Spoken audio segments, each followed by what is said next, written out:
Assalamualaikum warahmatullahi wabarakatuh. Perkenalkan, saya Putri Sekarkinasih, perwakilan dari kelompok 5, ingin mempresentasikan hasil diskusi kelompok kami mengenai review jurnal, yaitu formulasi sediaan tablet effervescent dari ekstrak kunyit atau Curcuma domestica Valeton dengan variasi jumlah asam sitrat dan asam tatrat sebagai sumber asam. Dan di mana kelompok 5 itu sendiri terdiri dari Sri Rahayu, Nabila Putri Azahra, Putri Sekarkinasih, Dea Angelina Alvina Amalia, Valian Resti Putri, dan Mutiara Wulansari. Untuk manfaat sediaan tablet effervescent dari ekstrak kunyit sendiri digunakan sebagai pleurohide, penambah nafsu makan, anti radang, memperlancar pengeluaran empedu, dan sebagai obat sakit perut. Formulasi dari sediaan tablet effervescent ekstrak kunyit di sini menggunakan 7 bahan, di mana menggunakan 5 formulasi dan ada satu formulasi yang tidak menggunakan asam sitrat dan ada satu formulasi yang tidak menggunakan asam tatrat.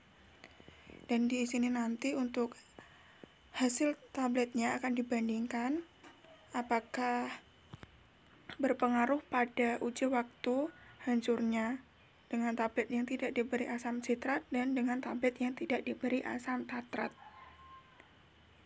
Kemudian fungsi dari masing-masing formulasi dan range atau rentang formulasi. Range atau rentang formulasi ini adalah sebagai parameter di mana bahan yang baik itu harus memenuhi rentang atau rangenya. Yang pertama, ekstrak kunyit. Di sini adalah zat yang berkhasiat memiliki range atau rentang 15% sampai 95%.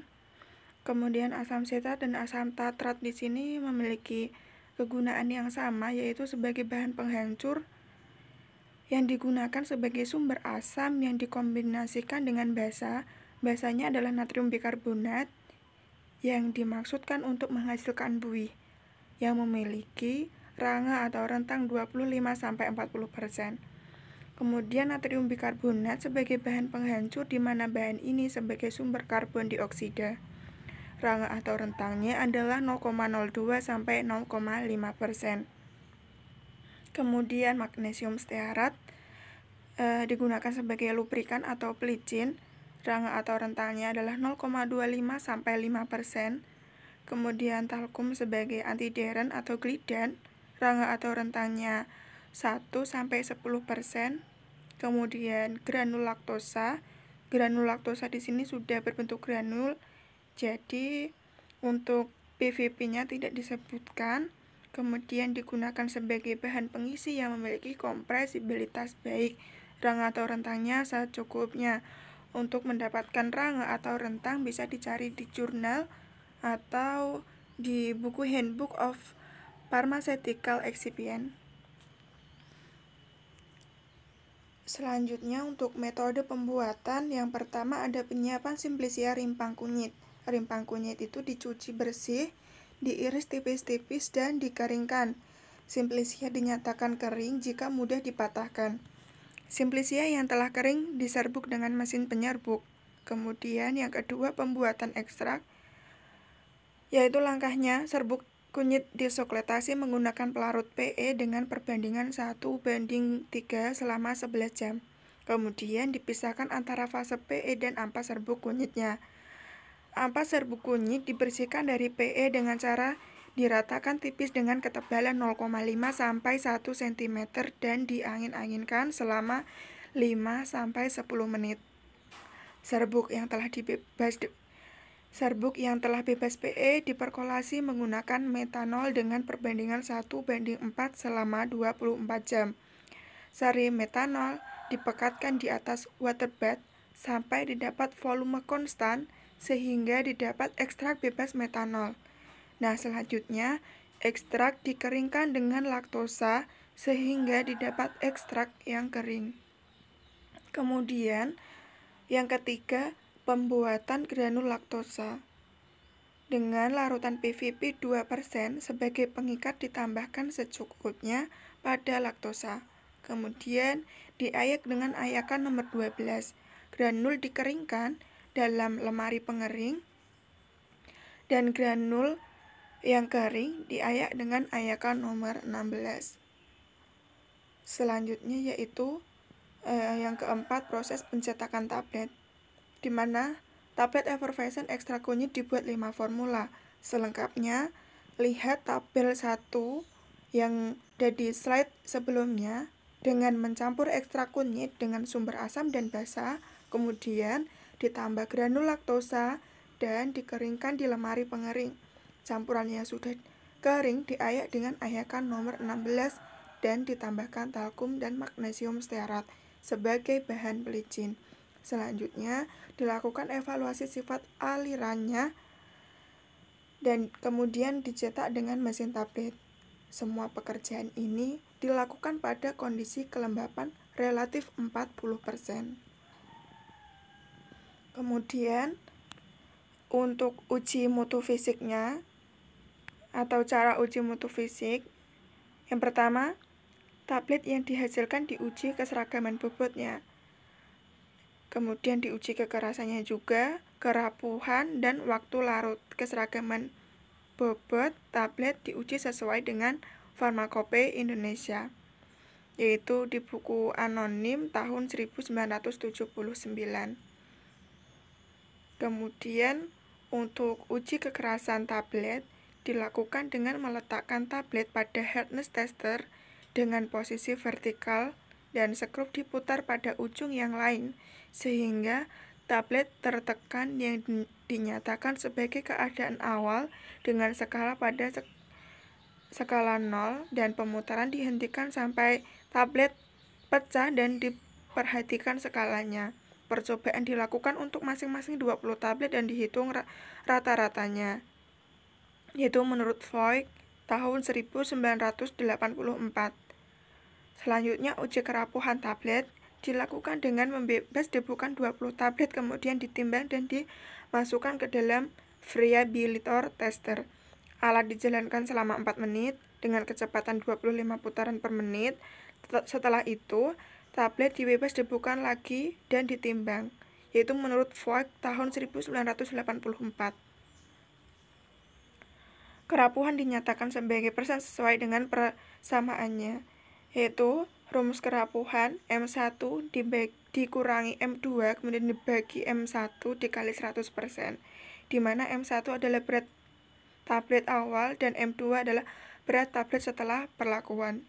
Selanjutnya adalah uji waktu hancur, dilakukan dengan memasukkan sebuah tablet effervescent ke dalam aqueous dengan volume 200 ml. Waktu hancur dihitung dengan stopwatch melalui tablet effervescent itu tercelup sampai semua tablet hancur dan larut. Selanjutnya adalah hasil uji mutu fisik. Evaluasi sifat fisik tablet. Pemeriksaan sifat fisik tablet effervescent dilakukan di dalam ruangan dengan kelembapan relatif 40% untuk menghindari pengaruh kelembapan karena tablet effervescent bersifat higroskopis. Adapun hasil dari uji sifat fisik tablet effervescent ekstrak kunyit dapat dilihat pada tabel berikut ini.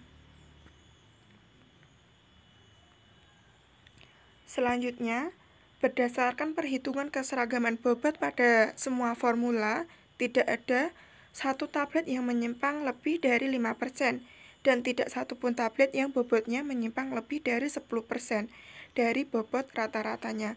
Dapat disimpulkan bahwa semua formula mempunyai keseragaman bobot yang memenuhi persyaratan dalam Farmakope Indonesia. Dari uji ANAVA yang dilanjutkan uji scaffold, tidak terdapat perbedaan yang signifikan dari bobot rata-rata pada semua formula. Kemudian menurut Parrot tahun 1971, kekerasan tablet yang baik adalah 4-8 kg untuk tablet tidak bersalut. Hasil uji kekerasan menunjukkan formula 1 melebihi batas kekerasan tablet yang baik.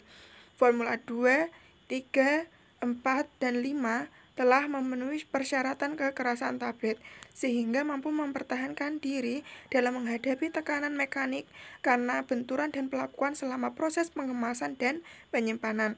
Kekerasan tablet dipengaruhi oleh tekanan saat penabletan.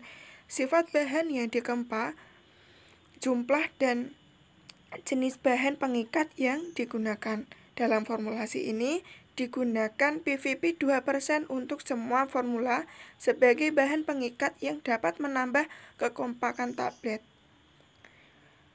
Selanjutnya yaitu pengujian kerapuhan perlu dilakukan karena kekerasan tablet bukan parameter absolut dari kekuatan tablet. Kerapuhan tablet menggambarkan kekuatan fisik bagi luar tablet yang berperan untuk melawan goncangan mekanik, yaitu menurut Warner et al. Tahun 1981. Tablet yang baik mempunyai nilai kerapuhan tidak lebih dari 1%. Dari tabel 3 dapat dilihat bahwa kerapuhan tablet tidak linear dengan kekerasan tablet. Formula 3 yang kekerasannya paling kecil ternyata kerapuhannya juga paling kecil. Sedangkan formula 5 yang kerapuhannya paling tinggi ternyata kekerasannya lebih besar dari formula 3. Selanjutnya hasil uji waktu hancur menunjukkan bahwa formula 1 mempunyai waktu hancur yang paling cepat dan formula 5 yang paling lama. Dari hasil uji ANAVA yang dilanjutkan uji Schiavo memberikan hasil adanya perbedaan yang signifikan antara formula 1 dengan formula 2, 3, 4, dan 5, dan formula 5 dengan formula 1 dan 2, sedangkan antara formula 2, 3, dan 4 dan antara formula 3, 4, dan 5 tidak terdapat perbedaan yang signifikan. Menurut Lidberg et al. Tahun 1992, asam tartrat memberikan waktu hancur yang lebih lama dari asam sitrat walaupun membentuk lebih banyak karbon dioksida.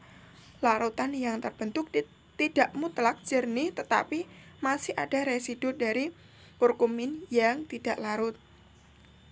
Nah, di sini berdasarkan parameter atau literatur seharusnya kekerasan itu berbanding lurus dengan waktu hancur. Apabila kekerasannya itu tinggi, maka waktu hancur yang diperlukan lama. Dan di sini daftar pustaka yang saya perlukan dapat dilihat. Dan terima kasih. Semoga yang saya sampaikan bermanfaat. Mohon maaf apabila ada salah kata dalam penyampaian materi. Wassalamualaikum warahmatullahi wabarakatuh.